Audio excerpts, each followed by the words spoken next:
Hi guys, today I want to talk about LGBT kids and education in the school system because I've read a couple articles this week in my research for school which just really have me a bit riled up about it, the topic in general, which it doesn't take much. And something you should know is whenever you read this type of research, there's quite a bit that does look at um, differences between boys and girls, by which they mean assigned female or male at birth students. There's very, very, very rarely any accounting for gender nonconforming students or transgender students of any type, unless you're reading an article specifically about transgender students. And even then, it still tends to be very binary. But that's not even what my little discussion here is about today. So this article is a research project, basically, where practicing teachers, real live, like middle school grade teachers, were given little cards with fictitious students, and it listed the students' like achievement so far, their levels, and it had different demographic information. The only information that changed between the cards, you'd have identical cards, and then they were randomly assigned if they were male or female students. And then the teachers had to determine if, based on the students' information on the card, if they went into just standard 8th grade class the following year, if they should go into a remedial class, or if they should go into an accelerated class. 20 of 21 teachers in this study used gender as a determining factor. And it wasn't even there was a little bit of the like, this boy's really good at language arts and that's really weird, so even though he's average in everything else, he gets accelerated. But like, they talked about boys aren't mature enough to go into advanced classes, so this other kid that did well, teachers didn't put him in it because of that. So it really examined that bias. But the thing that really got to me was, after the activity, the researchers explained what they were searching for, and then they had like a dialogue with these teachers who on the surface all said, oh, gender shouldn't matter, but then they proceeded to say that it does, and then not actually talk about gender, talk about sex, and just very, very, very harmful stereotypes. Like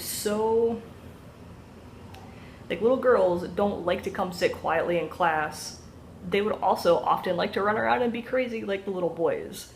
But they've listened to every adult for the first 5 years of their lives telling them to be a little lady, while boys have been told, boys will be boys, boys are just like that, they'll catch up. So there's just so much wrong with this thinking. But it really bothers me because these are teachers who have an understanding of why they shouldn't think that way, but then they proceeded to do things which affect those students' lives.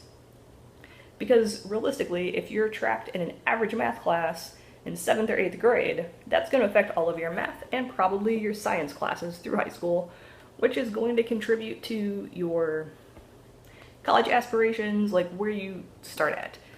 And the researcher made a point to say in this article that I can't remember exactly how she worded it, but denying access to advanced classes can be considered a form of discrimination.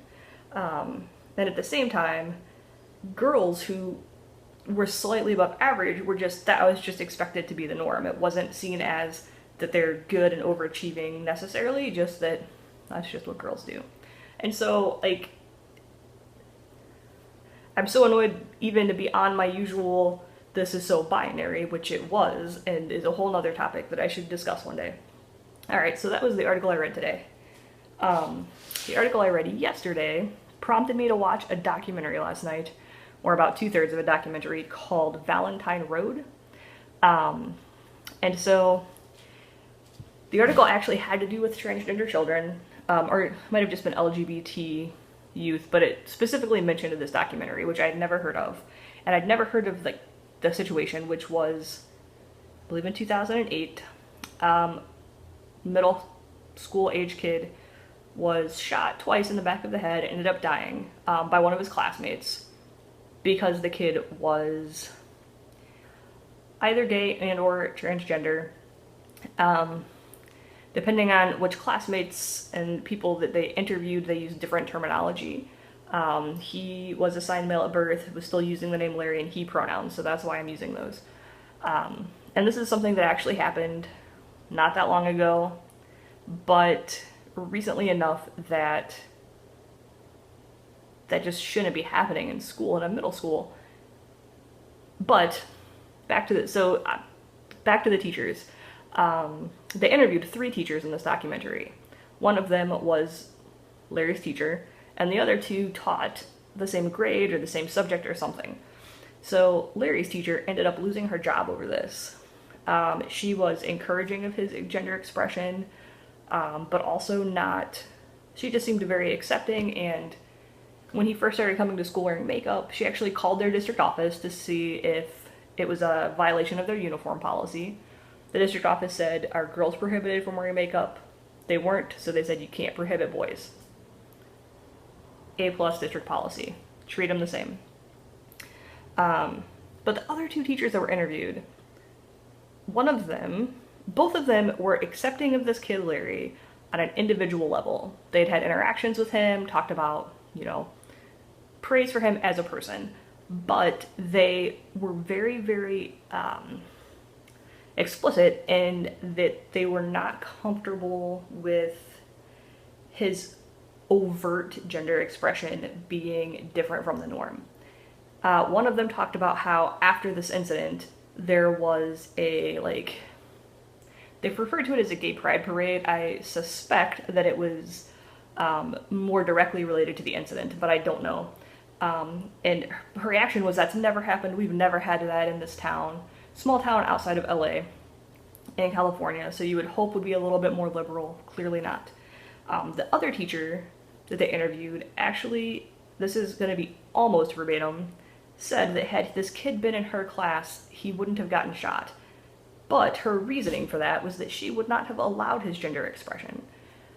And I just couldn't handle these 2 teachers that took the attitude that this kid did something to prompt violence against himself, and that the something he did was just expressing himself wearing makeup or heels. Something that all of the girls in the school were completely welcome and allowed to do, which is horrible. So if you're an educator, teacher involved in education whatsoever, that is not a mindset you can have. We can't have school systems that protect perpetrators of violence, that make it okay to have violence against these kids. But it's all, to me, it's all very interrelated. We gender things, boys are this way, girls are this way. The first study I talked about how there's also research that if students vary from their gender norms, that can also negatively affect them in the classroom because the teacher's perceptions of it doesn't match what the teacher expects them to be like, and the teacher treats them differently because of it. So we are harming our students, and what academics were giving them access to, because of whether or not we assume they have a vulva or a penis. We are allowing violence because we're not encouraging gender expression and not shutting down that really fragile masculinity, or that boys and girls are different, homophobia, transphobia. We need to shut that down early, and our cultures and our schools have to be supportive of genuinely diverse student bodies. And so I am so done with these teachers, and some of them were a bit older and some were a bit younger. I don't think it's an age demographic.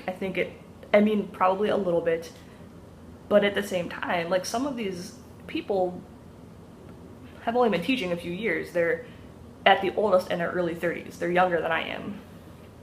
And you can't have that attitude that that's just the way it is.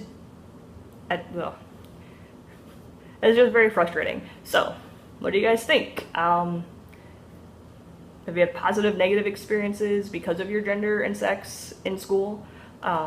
Problems with gender expression? Teachers that are supportive, non-supportive? Tell me about it in the comments, and thanks for listening. Have a great night.